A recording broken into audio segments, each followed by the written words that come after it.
রান্নাটা যখন করছিলাম তখন আমার ছোট ভাই বোনগুলো খুব দুষ্টুমি করছিল। আমার ভাইটা তো এসে খুব আমার সঙ্গে জ্বালাতন করছে, কী রান্না করছিস আপা, কে কী করে কী করছিস, এটা কেন করছিস, ওটা কেন করছিস। আর আমার ছোট বোনটা ডাইনিংয়ে দাঁড়িয়ে দাঁড়িয়ে নাচছে, গান গাইছে। আমার দুইটা ছোট ভাই আর একটা বোন, ওদের কিন্তু আলহামদুলিল্লাহ সবারই বিয়ে হয়ে গিয়েছে, সবারই আল্লাহর রহমতে বাচ্চা কাচ্চা হয়েছে, বাচ্চাগুলো বেশ বড় হয়েছে। ছোট বোনটা আর ভাইটার মেয়েটার তো কয়েকদিন পর বিয়েই দিতে হবে। কিন্তু সবচেয়ে মজার বিষয় হচ্ছে আমার ভাই বোনগুলো কিন্তু বড় হয়নি, ওরা যেমন তেমনই আছে। ওদের যেন বড় হওয়ার কোনো নামই নেই, কোনো রকম কোনো কিছুই যেন ওরা মানে না, বড়ই হতে চাইল না। আলহামদুলিল্লাহ এভাবেই যেন কেটে গেল ওদের জীবন। আল্লাহর কাছে দোয়া করি ওরা যেন এভাবেই ভালো থাকে।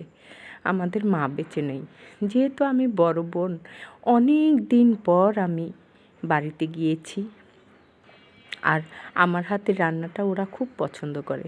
ছোট বোনটা বলল, ছোট আপা তুই রান্না করবি। ওর বর গরুর গোশত কিনে নিয়ে এসেছে। আমি দেখতেই পাচ্ছেন কি সুন্দর করে গোশতটা মনের মাধুরী মিশিয়ে রান্না করেছি। আলহামদুলিল্লাহ বেশ মজা হয়েছিল। যা হোক, গল্পে গল্পে দেখতেই পেয়েছেন আমার গরুর গোশত রান্নাটা। দেখতে কেমন হয়েছে জানাবেন কিন্তু। কেমন? আর অনেক কথা বলে ফেললাম, কিছু মনে করবেন না। আসলে আমার মাঝে মধ্যে অনেক বেশি গল্প করতে ইচ্ছা করে। একেবারে একা থাকি তো, যখন অনেক দিন পর পর বাড়িতে যাই তখন ভাই বোনদের নিয়ে ভাসতে ভাসতে আত্মীয় পরিজন, ভাগ্নি, একমাত্র ভাগ্নি, ভাতিজা সবাইকে নিয়ে অনেক বেশি আনন্দ করি। আব্বু তো আছেই, শুধু অনুপস্থিত আমার মা। সবাই আমার মায়ের জন্য দোয়া করবেন। আল্লাহ পাক যেন আমার মাকে জান্নাতবাসী করুন।